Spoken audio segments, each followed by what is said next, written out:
We know that people, or at least children, at least under the age of 12, do rely a little bit on the visual cue to be able to understand emotion.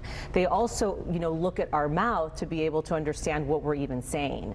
And so there have been studies that have been done, one prior to the pandemic that was published in Journal of Cognition, where they looked at those between the ages of 7 and 13 and showed them various expressions, 6 of them, and they found that there was no deficiency in those in that age group to be able to determine facial expression.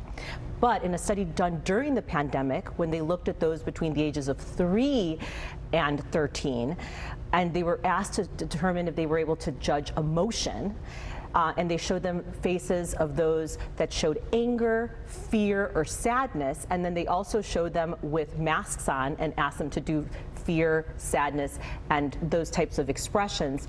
66% of the time, those children were able to determine what the emotion was without a mask.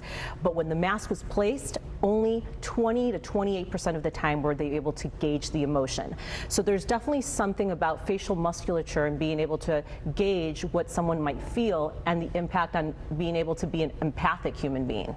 So here we are, we've been going on, this is our 3rd school year, we've been dealing with this of some sort. Is there any indication of long-term effects of wearing a mask in school, whether it is as an ability to learn or just even an effect on a child throughout the school day having it on? So we can take from is those in Asia, where a country, many countries that have been affected by various different viruses, and they wear masks to protect themselves from both illness as well as pollution.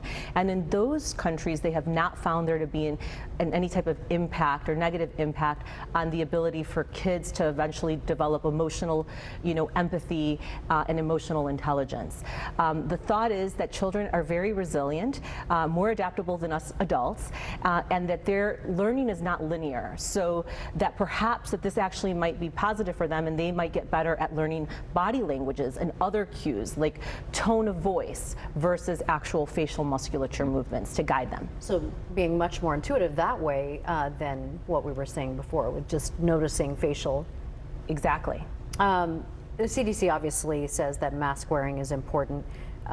What do you say in terms of this? Obviously to prevent the spread of the Delta or any of the viruses that are out there, the variants. Of course. So I think right now what they're saying, the American Academy of Pediatrics is recommending that parents give their children a lot of attention, especially those that are less than 2 years of age. Those that are between the ages of 6 to 8 months, they're starting to babble. They're moving from looking at your eyes to really looking at your mouth to get that cue, that visual cue, as opposed to auditory cue, so that they can give you feedback. So they recommend spending devoted time when you're at home, face-to-face, no mask.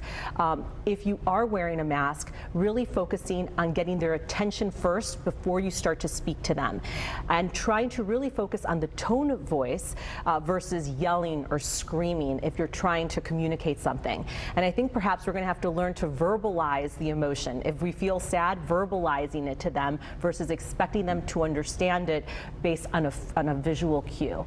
So those are just some of the things that parents can be more mindful of so that they can help their children who are in this developmental age. Before we let you go, lastly and quickly, is there any, we're talking about the ability to learn, but is there any effect or any indication of effect of just wearing the mask, like on children, their ability to breathe, their ability to thrive in that respect? There have been no studies, and that's a great question. There have been no studies to support that, but luckily right now the CDC is not recommending children under the age of 2 to have to wear masks. I think it's also very hard for them. They don't understand. They don't have the capacity to understand why this thing is on their face. Right.